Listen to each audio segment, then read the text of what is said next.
One of the first rules you learn in the business world, and I'm sure in the publication world and in not-for-profits and so forth, is that when you have an enterprise in trouble, number one rule is this: focus, focus, focus.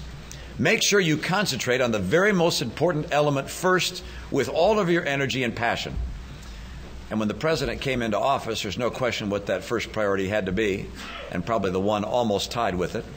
The first had to be to get the economy back on track and create jobs.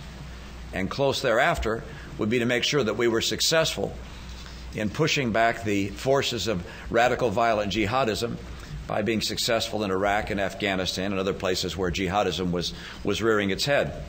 Instead, the president decided to focus his energy and political capital on health care.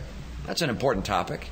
But given the priorities that we faced at the time of his election or at the time of his inauguration, I probably wouldn't have suggested spending all that time, actually now, 15 months, first year and a quarter, devoted to discussions of health care. I think as a result of his agenda, the opposite of what he had hoped for is actually what has occurred. He said something which I thought was absolutely right on the other day at the Job Summit, which, by the way, occurred a year into his administration. He had a job summit in which he said roughly these words. He said, government doesn't create jobs. The private sector creates jobs. And government's role is to create the conditions whereby the private sector will be active in creating jobs. If that was his intent, his actions, unfortunately, have done just the opposite. When you announce that you're going to raise taxes next year, particularly capital gains taxes, that does not make it more likely that businesses will decide to invest more this year. When you announce that you're going to be pursuing card check, which would remove from the American worker the right to a secret ballot in deciding whether they want a union or not, that doesn't make it more likely for a small business person to risk their life savings to start a business, uncertain of what the cost will be of their labor. When you indicate that you're also going to pursue a cap and trade policy, which will have an uncertain impact on the cost of energy, that would certainly make it difficult for any business person thinking about establishing a business or growing a business that uses a lot of energy to do so in this country. Because, of course, if you have cap and trade here but don't have it in places like Brazil and Indonesia and China and India, you might think about building in those locations rather than doing so here.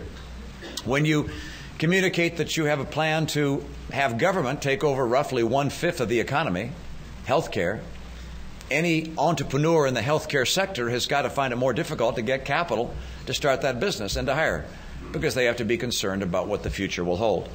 And perhaps most troubling of all, if you're a business person, would be the threat of seeing larger and larger deficits. Anybody anticipating making a large investment with their life savings has to ask themselves, what will happen 10 years from now? How much will the dollar be worth when I'm finally going to get a return on my investment? And if they're so concerned that the deficits are going to get larger and larger and larger, that we'll have high rates of inflation and potentially even a serious attack on our currency and on our vitality economically, you have to ask, well, should I be investing now or holding on or buying gold? And these are the kinds of things that I think have led to a reaction in the private sector that says this is a frightening time. And rather than encouraging the private sector to grow and thrive and add jobs, it has had exactly the opposite effect from what the president might have intended. I think this has been the most anti-investment, anti-entrepreneur, anti-employment, anti-job agenda since the days of Jimmy Carter. And I'm afraid that it has prolonged the recession and made it more difficult for us to recover and create the jobs which are so badly needed.